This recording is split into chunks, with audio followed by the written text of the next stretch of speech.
자, 이번 시간은 이제 부동산 투자 분석 기법 한번 전체적으로 보시게 될 거고, 다음 시간에 문제 가지고 또 외우실 거예요. 그래서 자, 일단은 화폐 시간제 가치를 고려한 투자 분석 기법이냐, 화폐 시간제 가치를 고려하지 아니한 투자 분석 기법이냐, 요거 물어보는 게 하나의 이슈. 요거는 이제 내준다면 그냥 무조건 다 맞춰야 될 그런 문제가 되게 됩니다. 그래서 앞에서 우리가 이제 위험 조정 할인율의 활용이라고 해서 위험의 관리 방법 중에 하나가 위험도가 높은 투자 대안일수록 높은 할인율을 적용을 하게 된다. 이런 얘기를 했었고요. 그래서 위험도가 자 지금 장래 발생할 수입이라고 하는 것을 현재 가치로 환원함에 있어서 상대적으로 좀 낮게 추계하는 거, 요걸 이름하여 화폐 시간적 가치를 고려한다, 이렇게 얘기합니다. 그래서 화폐 시간적 가치를 고려한 투자 분석 기법이라고 하는 거, 이렇게 되어 있죠. 할인 현금 수지 분석법이라고 하는 것이 하나의 이슈가 되게 될 테고, 그 다음에 요즘은 거의 구성 안 됐는데 한 15년 사이에 한 번 나왔던 게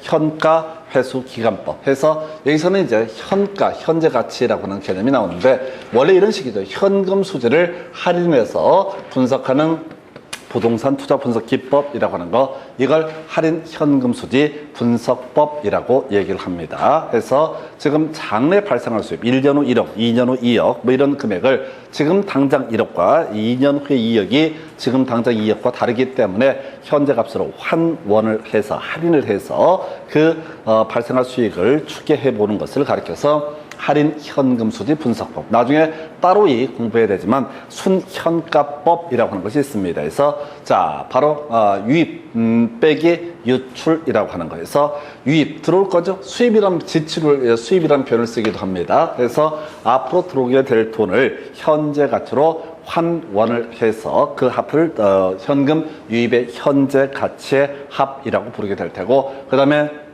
현금 유출의 현재 가치 합에서 지금 나간 금액을 여러 번 나눠서 나간다고 했을 때 현금 유출의 현재 가치 합을 뺀 금액, 유입에서 입 빼기 출이야. 포인트는 입 빼기 출을 가리켜서 뭐라고 한다? 순현가. 그래서 들어온 게 나간 것보다 더 크다라고 하면 순현가가 0보다 크다, 이런 평가를 하게 되고, 그럼 들어올 게 더 많으니까 투자 결정이 이루어질 수가 있다. 근데 유입이라고 하는 거, 이 들어온 것이 나간보다 작다, 0보다 순현가가 작아지는 경우에는 투자 기각 결정을 하게 될 것이다, 이렇게 얘기를 합니다. 그 다음에 이제 내부 수익률법, 순현가를 0으로 만드는 할인율, 또는 뒤에서 공부하게 될 수익성 지수를 1로 만드는 할인율을, 자 이때 이것을 내부 수익률이라고 부르게 됩니다. 그래서 따로 공부하실 주제고요. 그 다음에 수익성 지수법이라고 해서 입 나누기 출이라고 하는 거. 그래서 여기서는 이제 요 세 기본 정의를 가지고 구성하는데 나중에 따로 공부할 주제고요.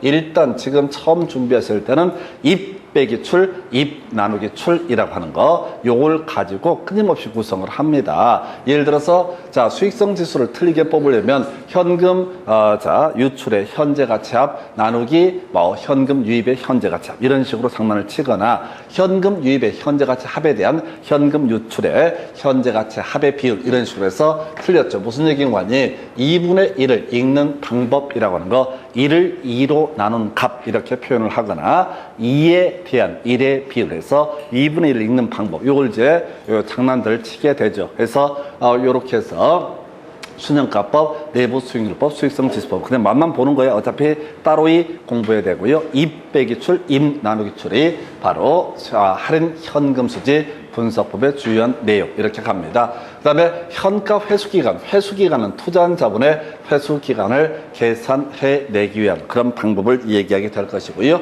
이게 현가라고 하는 것이 되면 현재 가치로 환원을 해서, 그래서 1년 후 1,000만 원, 2년 후 2,000만 원, 3년 후 2,000만 원, 4년 후 3,000만 원, 이런 돈이 들어온다고 했을 때 그걸 단순하게 다 더하게 되면은 이것을 바로 단순 회수기간법이라고 부르게 될 거고, 현가 회수기간법은 장래에 들어오게 될 돈을 현재 가치로 환원 또는 할인을 해서 그것을 자 투자한 자본의 회수기간을 따지는 것을 이름하여 현가 회수기간법이라고 부릅니다. 다만 요즘엔 거의 한 번도 구성이 안 됐고요. 그럼 나머지 이슈가 되는 게 결과적으로 현가회수기간법과 바로 할인 현금 수지 분석법 요 두 개를 제외하면 나머지는 다 뭐가 된다? 화폐 시간적 가치를 고려하지 아니한 투자 분석 기법에 해당이 된다. 전체 그림 물어보는 게 하나의 이슈. 자, 그리고 이제 지금 화폐 시간적 가치를 고려하지 않는 투자 분석 기법들 종류를 이제 구체적으로 검토를 합니다. 그래서 자, 먼저 단순 회수 기간법이라고 하는 것. 자, 현재 1억이라는 금액을 투자를 하게 됩니다. 그런데 들어올 돈 보니까 1년 후에 예를 들어서 1,000만 원,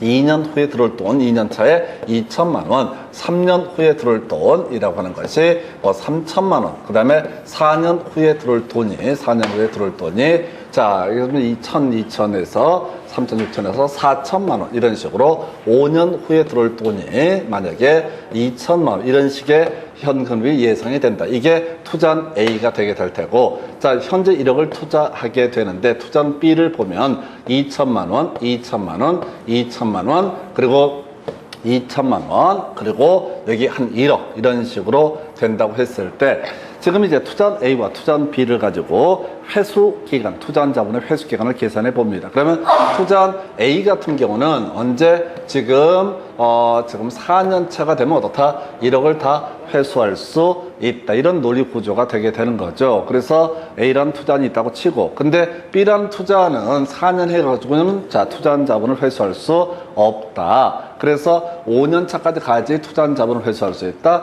그럼 단순 회수 기간법에 따르게 되면은 이 두 개 투자 대안 중에서 자, 더 좋은 투자 대안이 뭐냐라고 했을 때 A라는 투자 대안이 더 좋은 투자 대안이다. 이런 식으로 부동산 투자의 여부 등을 분석하는 기법을 단순 회수기간법. 만약에 현가 회수기간법이 될 것 같으면 이 1,000만 원, 1년에 1,000만 원이니까 이걸 1,000만 원을 계산하지 않고 소위 할인율 일정한 비율을 적용해서 일정한 금액, 9천이다. 자, 1억, 자, 이건 이제 이게는 900이다. 그 다음에 이게는 1,700이다. 이런 식으로 계산하는 것을 현가 회수기간법이라고 부르게 됩니다. 근데 이거 이제 문제점이 뭐냐면은, 자, 일단은 회수기간이 짧으면 짧을수록 좋은 투자 대안이다. 라고 하는 관점에 출발을 해야 되는데, 자, 투자한 자본을 회수하고 나서의 어떤 이 수익에 대해서는 고려사항이 아니다. 5년 계산하면 이게 훨씬 더 남는 장사인데, 지금 단순 회수기간법에 따르게 되면은 A라는 투자안을 더 선호하게 될 것이다 라고 하는 거에서 이건 별 내용은 없고요. 그냥 회수기간이라는 용어 정도. 회수기간이 뭐냐? 투자한 자본의 회수 기간을 따지는 거, 이걸 단순 회수기간법이라고 부르게 됩니다. 내용 어렵지 않아요. 용어 자체가 다 낯설기 때문에 힘들어서 그렇지 회수기간이라는 개념 하나 체크를 해봐야겠고요. 자, 문제 바로 가서 볼까요? 단순 회수기간법에 있어서의 회수기간을 구하시오라고 해서 지금 초기에 1억을 투자를 하게 됩니다. 자, 1년 차에 3천, 2년 차에 2천, 3년 차에 2천. 우선 여기까지 하면 7천이 회수가 되게 됩니다. 7천만 원 회수되고, 그리고 4년 차에 가서 지금 1억을 회수를 할 수가 있는데 3천만 원 더 회수해야 되죠. 그런데 지금 6천만 원이 수입이 들어오는데 그랬을 때 달로 표시하시오라고 이렇게 되어 있습니다. 회수 기간은 월 단위로 계산함. 그러면 이제 3천만 원만 추가적으로 회수를 하면 되거든요. 그래서 3년 6개월, 3년하고 6개월이 돼야지 1억이라는 금액을 회수할 수 있다. 이런 식의 논리 구조가 되게 됩니다. 그래서 자, 이제 이렇게 이게 단순 회수기간법의 기본적인 그림 가지고 보셨고요. 회수기간 월 단위로 계산하고 지금 각 기간 내 현금 흐름은 매 월말 균등하게 발생, 이렇게 전제를 하기 때문에 4기 차에 4년 차에 이르게 되면 매월 얼마 500씩 수입이 잡히게 된다. 이렇게 전제를 하게 되면 결과적으로 3년 6개월의 시간이 소요돼야지 투자한 자본을 전체 회수할 수 있다. 그래서 이게 뭐 별게 없어요. 별게 없는데 그냥 이런 정도의 개념을 알고 있나 모르고 있나 요거 물어보는 식의 문제. 그래서 단순 회수기간법이라는 그림이 되겠고요. 자, 그 다음에 이제 오늘 주로 이제 공부할 주제가 이 얘기죠. 단순 암기 해서 잘 안 됩니다. 이 얘기를 하려면 가유 순전후라는 개념이 미리 세팅이 돼 있어야 되죠. 그래서 가능 총소득, 자, 유효 총소득, 순영업소득, 세전 현금 수지, 세후 현금 수지라고 하는 것이 기본 세팅이 되어야 됩니다. 그래서 자, 총소득 승수라고 하는 것은 가능 총소득 분의 총투자액 또는 총투자액 나누기 가능 총소득. 두 번째 유효 총소득 승수라고 하는 것은 총투자액 나누기 유효 총소득이라고 하는 거. 자, 순소득 승수는 총투자액 나누기 순영업소득. 그래서 이게 이제 논리 구조가 이렇게 가는 거야. 이 앞에 자, 세 가지는 총투자액을 가지고 얘기를 하게 되는 것이고, 세전 현금 수지 승수나 세후 현금 수지 승수라고 하는 것은 지분 투자액이라는 것을 전제로 해서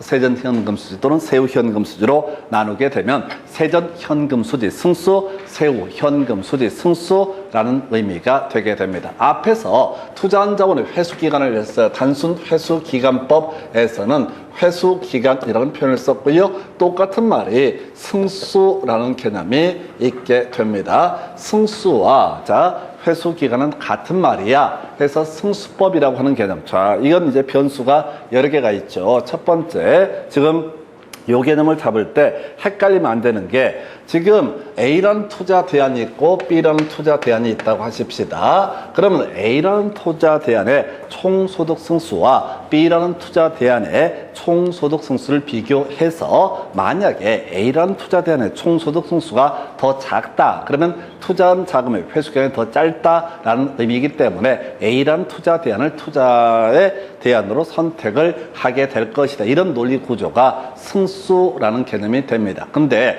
지금 승수가 5개가 나와 있단 말이야. 그래서 이건 뭔 얘기냐면 A라는 투자 대안에 있어서 유효 총소득 승수하고 B라는 투자 대안의 유효 총소득 승수를 비교해서 자, 회수기간 짧은 것, 즉 승수가 작은 것이 더 좋은 투자 대안이 된다. 이런 논리 구조가 되게 되는 거예요. 그래서 이게 5개 지표가 주어져 있는데 이걸 접근해 갈 때 어떻게 해석해야 되냐면 같은 승수를 가지고 비교를 해야 돼. 2개 투자 대안이 있다고 했을 때 A라는 투자 대안에서 세전 현금 수지 승수를 가지고 판단하면 B라는 투자 대안도 세전 현금 수지 승수를 가지고 판단을 해야 된다. 다만 이때 투자자가 총소득 승수를 선택할 것인지 유효 총소득 승수를 선택할 것인지 순소득 승수를 선택할 것인지 세전 현금 수지 승수를 선택할 것인지 또는 세후 현금 수지 승수를 선택할 것인지 자기 마음이고, 어느 쪽이 됐든 간에 동일한 지표를 가지고 다 판단을 해야 된다. 그런데 이제 시험용이다 보니까 이런 게 나오죠. 총투자의 기준으로 지금 총소득 승수, 유효 총소득 승수, 순소득 승수라고 하는 것이 있는데 이들 간의 비교를 혹시 하게 된다라면은 자, 우리가 가, 유, 순서에 따라 점점 금액이 작아지게 됩니다. 제가 이걸 설명드릴 이런 예를 들어요. 4분의 1, 3분의 1, 2분의 1이라고 했을 때 자, 밑으로 갈수록 전체 숫자는 어떻다? 커지게 된다라는 해석이 나오죠. 4분의 1은 0.25가 될 테고 3분의 1은 0.33이 될 테고 2분의 1은 0.5가 되니까 승수는 밑에 갈수록 이들 간의 승수를 비교했을 때 밑에 갈수록 어떻다? 바로 더 커지게 된다라고 하는 거. 그래서 총투자액을 기준으로 가능 총소득 승수하고요, 순소득 승수하고요, 유효 총소득 승수를 비교하게 되면은 자, 유효 순소득 승수가 유효 총소득 승수보다 크고, 그다음에 자, 유효 총소득 승수는 총소득 승수보다 더 크다. 이런 해석이 가능하죠. 그래서 이게 이제 외울 때 이런 식이지, 승하대 이렇게 외우자고 그래서 비교하는 문제가 나오니까 승수는 아래에 있을수록 어떻다? 더 크다라고 하는 거 기계적으로 암기하시면 돼. 승수는 아래에 있을수록 더 크다. 그러면 세전 현금 수지 승수하고 세후 현금 수지 승수는 뭐가 더 크다? 세후 현금 수지 승수가 크다. 승수가 큰 게 좋은 게 아니죠. 자, 투자한 자본의 회수 기간이 그만큼 길어진다라는 의미를 갖기 때문에 승수가 크다는 게 좋은 건 아닌데, 이것들 간의 비교를 한다고 실제 투자 대안에서는 목길이 같은 것끼리 A라는 투자 대안과 B라는 투자 대안이 있다고 했을 때 같은 승수를 가지고 비교를 해야 될 것이고, 그와는 별개의 문제로 하나의 투자 대안을 가지고 선택할 수 있는 지표가 5개, 가유, 순전후 이렇게 5개가 있는데 승수는 밑에 있을수록 크다. 지금까지 문제 구성할 때는 이렇게 나왔어요. 총소득 승수라고 해서 총투자액을 가능 총소득으로 나눈 값, 이렇게 나왔던 게 22회, 23회 때 나왔던 문제. 그 다음에 논의했던 것이 가능 총소득에 대한 총투자액의 비율 이런 식으로 자 분모 읽는 방법을 물어보는 것도 하나의 방법이 되게 될 것이고 실제 요즘에 이제 난이도를 올려서 뜬금없이 뭘 구하라 순영업소득을 구하시오 라고 이렇게 던져주면서 미리 승수를 주는 거야. 순소득 승수가 5다 라고 주면서 총투자액이 10억이다. 그러면 순영업소득은 얼마?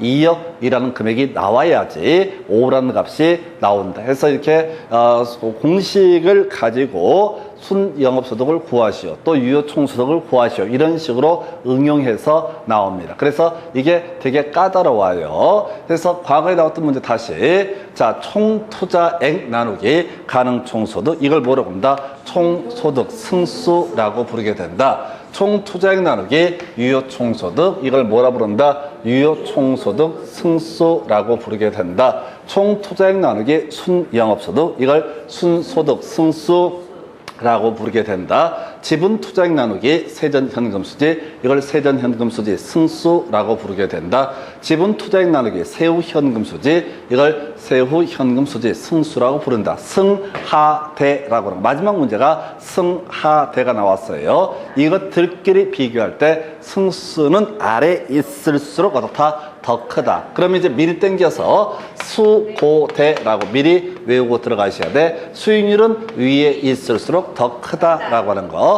승수와 수익률은 역수 관계이기 때문에 그냥 과정을 몰라도 승하대 수고대 해서 승수는 아래 있을수록 더 크고 그 다음에 수익률은 위에 있을수록 높을수록 어떻다? 더 크다라는 식으로 그냥 기계적으로 외우셔야 돼요. 이게 생각해 보고 이렇게 풀 수 있는 문제들이 아니거든요. 진짜 5초 만에 자 OX를 판단을 해야 되기 때문에 그냥 기계적으로 승하대 수고대라고 하는 거. 그리고 이게 따분하고 재미없어도 계속 반복하셔야 됩니다. 이게 계산 문제 형태로 보통 구성이 되게 되는데 계산 문제로 하기도 민망할 정도인데 그냥 공식을 알면 딱딱딱 대입해서 풀 수 있게 구성을 해줍니다. 이게 승수법이라고 하는 거죠. 자, 승수법이라고 하는 것도 화폐 시간 자체를 고려하지 않고 투자의 적정성 여부를 판단하는 분석 기법이 되게 된다. 이에 대응해서 수익률법이라고 하는 것이 나오게 됩니다. 그래서 종합환원율, 자본환원율, 종합자본환원율 이런 용어를 혼용해 쓰고 있는데 자 이건 순소득 승수랑 역수관계가 되죠. 그래서 앞에서 총투자액 나누기 순영업소득을 가리켜서 뭘로 불렀다? 이때 이걸 순소득 승수 이에 대응해서 총투자액분의 순영업소득이라고 하는 거 이게 바로 종합환원율, 자본환원율이다 라고 얘기합니다. 외우셔야 된다고. 그 다음에 이제 지금 지분 배당률, 세후 수익률이라는 주제가 나와 있는데 외우는 건 어렵지 않아요. 근데 돌아서 잊어버려서 그렇지. 이게 아주 짜증난다고 될 듯 하면서 안 돼. 해서 세전 현금 수지 승수의 역수가 되는 것을 뭐라 부른다? 지분 배당률이라고 부르게 된다. 이에 대응해서 세후 현금 수지의 역수가 되는 것을 세후 수익률. 그래서 자 지분 배당률은 지분 투자액분의 세전 현금 수지. 이에 대응해서 세후 수익률은 지분 투자액분의 세후 현금 수지라고 이렇게 정의를 하게 됩니다. 해서 자 어차피 다음 시간에 또 이걸 외울 거야. 한두 번에 안 돼요. 될 듯 하면서 심지어 나중에는 지분 배당률 그리고 우리가 실제 문제를 풀어가다 보면 이보다 더 몇 개 많은 공식들이 나옵니다. 근데 그거 다 비우시고요. 기본적으로 수익률은 위에 있을수록 크다. 그러면 여기서는 비교할 수 있는 게 이 두 개밖에 없어요. 자, 지분 투자액을 기준으로 해서 세전 현금 수지, 지분 투자액을 기준으로 세후 현금 수지, 수익률, 지분 배당률이 뭐보다 크다? 세후 수익률보다 더 크다라고 하는 거. 이건 비교할 거리가 없잖아. 앞에서 자, 승수법은 총투자액이라는 것이 3개가 이슈가 됐으니까 또 지분 투자액이 2개가 됐으니까 2개를 비교하는 문제를 구성하고 3개를 비교하는 문제를 구성할 수 있는데 이 수익률법에서는 어차피 종합자본환원은 따로 놀고 지분 배당률과 지분 환원, 세후 수익률이라고 하는 거 요것만 비교를 할 수 있다. 그래서 지분 배당률이 위에 있으니까 세후 수익률보다 더 크다 이런 식으로 해석을 하게 됩니다. 해서 요 정도가 소위 수익률법. 그 다음에 이제 회계적 이익률법이라고 하는 거 나오는데 최근에 한번 답을 뽑았던 바가 있었고 여기서는 이제 논의의 전제가 이렇게 가야 돼. 이익률, 수익률이라고 하는 개념은 분모값에 뭐가 들어가? 투자액이 들어가게 되고요. 분자값에 그 수익이라는 것이 들어가게 됩니다. 회계적 이익률법 분모값에 뭐가 들어가야 돼? 투자액이 들어가고 자 분자값에 순이익 또는 순영업소득 순수익이 들어가야 된다. 요건 이제 간단한 주제고 회계라고 하는 것은 보통 우리가 1년 단위죠. 1년 단위 회계라고 하는 것은 1년 단위가 되게 됩니다. 그래서 연평균 투자액분의 연평균 순이익, 순수익 또 이런 것을 가리켜서 회계적 이익률이라고 부르게 됩니다. 그래서 다시 수익률, 이익률 같은 맥락인데요. 분모값에 투자액이 될 테고 그다음 분자값에 수익이라는 개념이 되게 될 것이다. 그래서 자 종합환원율, 자본환율, 총투자액분의 순 영업소득, 지분 배당률, 지분 투자액분의 세전 현금 수지, 그다음에 세후 수익률은 지분 투자액분의 세후 현금 수지 이런 식으로 이제 갔었고 회계적 이익률이라는 것은 투자액분의 순수익 이렇게 가는데 이건 연간 단위다. 그래서 연평균 투자액분의 연평균 순이익 이런 식으로 가게 됩니다. 그래서 이게 이제 최근에 나왔던 지문에 어떤 투자원의 회계적 이익률이라고 하는 것이 자신의 목표 이익률보다 더 높다라면 사람들은 투자를 하게 될 것이다 라고 이렇게 전제를 하죠. 그리고 여러 개 투자 대안이 있다면 그 중에서 가장 높은 회계적 이익률, 회계적 수익률을 제시하는 투자 대안에 대해서 투자가 이루어지게 될 것. 이런 것들도 최소한 화폐 시간적 가치를 고려하지 않는 투자 분석 기법에 해당이 된다. 해서 앞에서 화폐 시간적 가치를 고려했던 투자 분석 기법이라고 하는 것은 바로 할인 현금 수지 분석법, 그다음에 현가 회수 기간법이라고 하는 거 이렇게 대별을 해볼 수가 있었고요.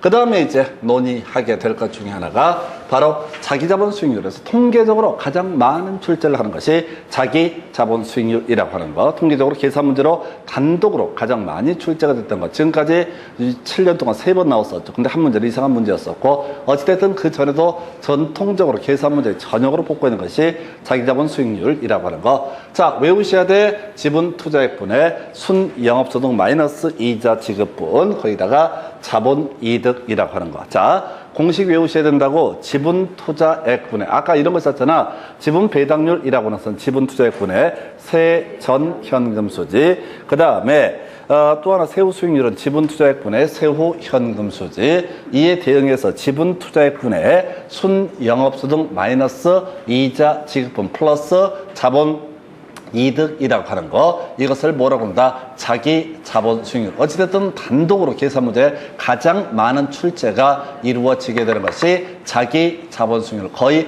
2년에 한 번꼴로 출제가 되죠. 외우시라고 자기 자본 수익률은 순영업소득에서 이자 지급분을 빼고 거기다 자본 이득을 더한 값. 이게 뭔 소리냐? 문제 가지고 바로 가볼까요? 임대주택 투자자 1년간 자기 자본 수익률을 구하시오. 그럼 제일 먼저 뭘 찾아야 돼? 지분 투자액이라고 하는 거. 60 차입했고요. 자기 자본은 40이다. 그래서 지분 투자액 또는 자기 자본이 40이라는 금액이 들어가게 된다. 그럼 순영업소득 찾아봐야 돼. 8이라는 값이 주어져 있습니다. 800이라고 되어 있으니까. 그 다음에 이자 지급분 대출 금액이 얼마야? 60. 대출 금액이 60이 되게 될 것이고요. 거기다 이율이 연 8%. 그러면 0.08을 하게 되면은 이게 순영업소득 마이너스 이자 지급분. 그 다음에 남아있는 것이 자본이득이라고 합니다. 총투자액이 얼마는 100이라는 금액이 되게 될 것이고 상승률 얼마? 2%. 그래서 자본이득을 계산해 낼 때는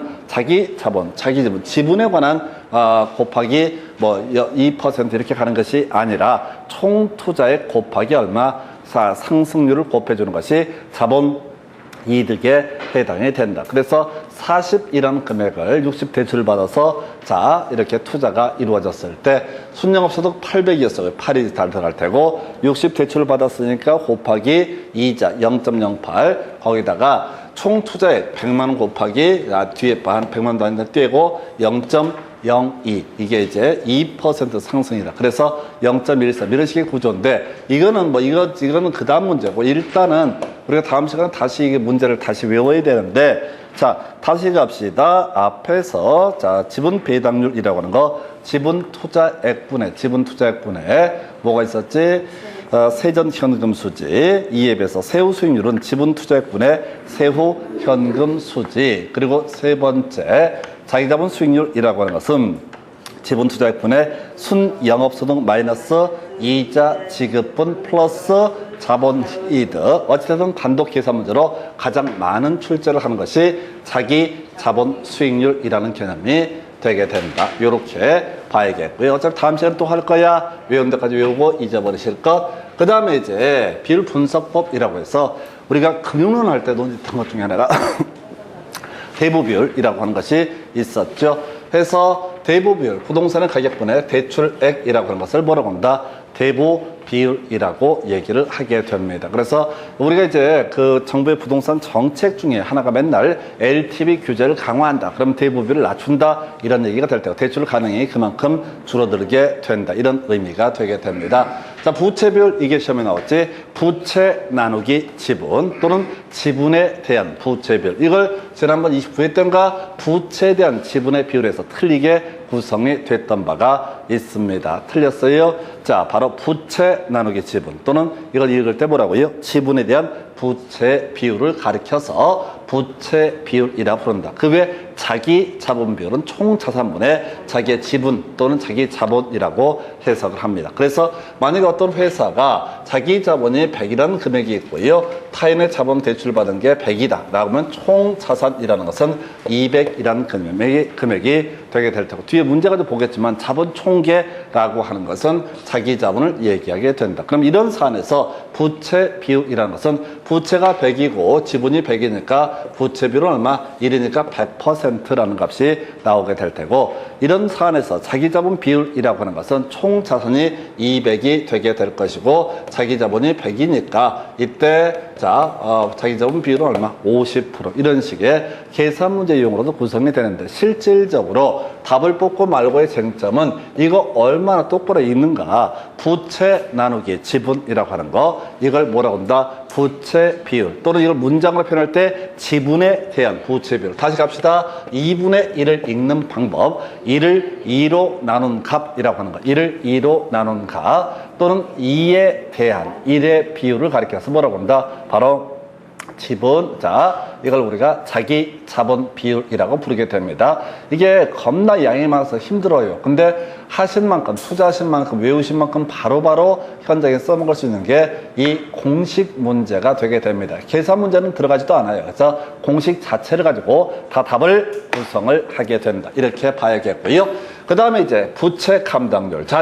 이 부채 감당률 얘기는 앞에서 이런 거 있었지. 순영업소득 빼기 부채 서비스액 하게 되면 세전 현금 수지라고 봤었죠. 다시 가, 유, 순, 전, 후 이런 순서에 따라서 순영업소득 빼기 부채 서비스액이 세후 현금 수지. 그런데 우리가 부동산 감정평가론 수익 환원법을 논할 때 환원 이유를 구하셔야 할 때 그 중에 하나가 부대저라고 해서 부채 감당률 곱하기 대부 비율 곱하기 저당 상수라는 것이 이슈가 됐었죠. 그때 부채 감당률은 순영업소득 나누기 부채 서비스를 뭐라고 그런다? 부채 감당률이라고 정의를 하게 됩니다. 그래서 만약에 부채 감당률이 1보다 크다. 그 얘기는 순영업소득이 부채 서비스보다 크다라는 의미니까 이런 사람에게 대출을 해주게 되면 확률상 채무 불이행 위험은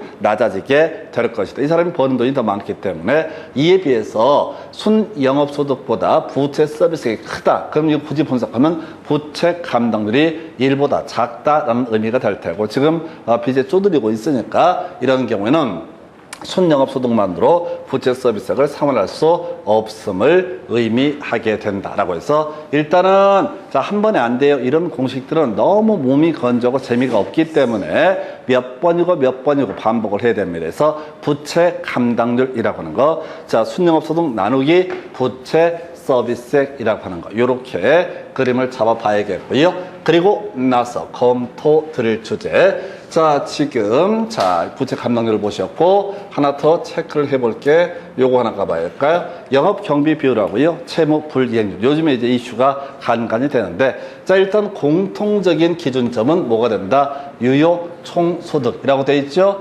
우리가 유효 총소득에서 영업 경비를 빼게 되면은 이것을 뭐라 부른다? 이것을 이름하여 지금 자, 순영업소득으로 불렀었죠. 그래서 이 유효 총소득에 대한 영업경비의 비율 또는 영업경비를 유효 총소득으로 나눈 값이라고 하는 거. 그러면 이때는 자, 이게 영업경비 비율. 자, 아까 우리 한번 기억을 해볼까요? 저런 문제 있었죠. 어디 가능 총소득에 대한 영업경비의 비율을 구하시오 라는 문제 있었죠. 그럼 그 문제를 가지고 그대로 구성을 하면서 그냥 뭘 구하시오? 영업경비 비율을 구하시오. 이렇게도 출제가 가능할 겁니다. 아예 대놓고 영업경비 비율을 구하시오. 그럼 뭐라고요? 유효 총소득분의 영업경비. 아까 27회 때 문제에서 그런 거 나왔었잖아요. 자, 가능 총소득에 대한 공식은 따로 없었는데 가능 총소득에 대한 영업경비의 비율을 구하시오 라는 식의 문제를 억지로 쥐어짰다고.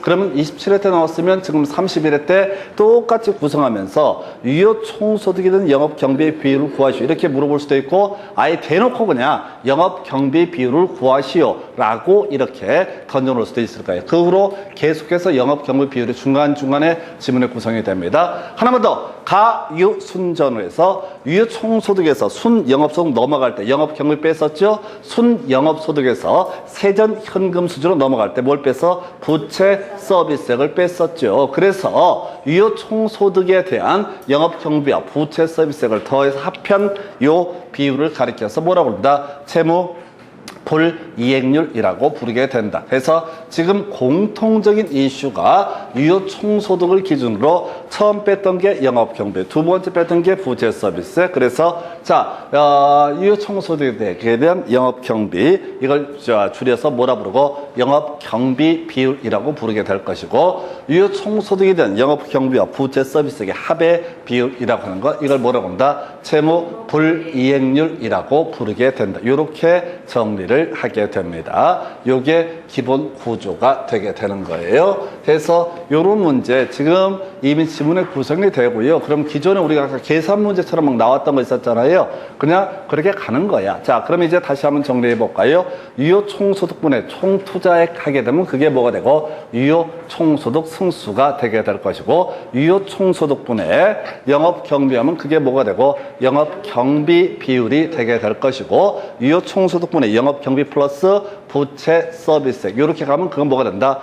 자, 채무 불이익률이라고 하는 거. 그러니까 지금 우리가 던지는 이런 몇 가지 공식들이 왜 필요할까를 생각하시면 안 돼. 그러니까 이쪽에서 관련해서 일하는 사람들이 이런 지표도 필요하고 저런 지표도 필요해서 막 만들어 댔겠지. 그걸 한꺼번에 걔들이 몇십 년, 몇백 년간 연구해서 만들어 놓은 그 데이터들을 우리는 무식하게 하루에 그냥 몇 시간 만에, 몇 분 만에 다 외우려고 그러니까 여러분 머리에 이게 들어가냐고. 안 들어가. 근데 들어가 또 몇 번 더 하면 또 한 번에는 안 됩니다. 자, 그리고 같이 지분 투자액분의 세전 현금 수지, 지분 배당률, 지분 투자액분의 세후 현금 수지를 세후 수익률, 지분 투자액분의 순영업소득 마이너스 이자 지급분, 거기다가 자본 이득을 더한 값을 자기 자본 수익률. 자, 자기 자본 수익률 이렇게 가게 됩니다. 그래서 이렇게 해서 지금 이제 기본 공식에 관한 것 다시 한 번만 체크를 하고 내일 다시 이거 문제 가지고 체크를 해 드릴 거예요. 자, 그래서 지금 보게 되면은 먼저 승수라고 하는 거 한 번에 못 외워. 자, 총투자액을 기준으로 해서 가능 총소득, 유효 총소득, 순영업소득으로 나누게 되면은 이걸 총소득 승수, 유효 총소득 승수, 순소득 승수라고 부르게 될 것이다. 그리고 자, 지분 투자액 나누기 세전 현금 수지, 지분 투자액 나누기 세후 현금 수지를 가르쳐서 이것을 뭐라 부른다? 세전 현금 수지 승수, 세후 현금 수지 승수, 요렇게 대별을 해보게 되죠. 해서 요렇게 봐야겠고요.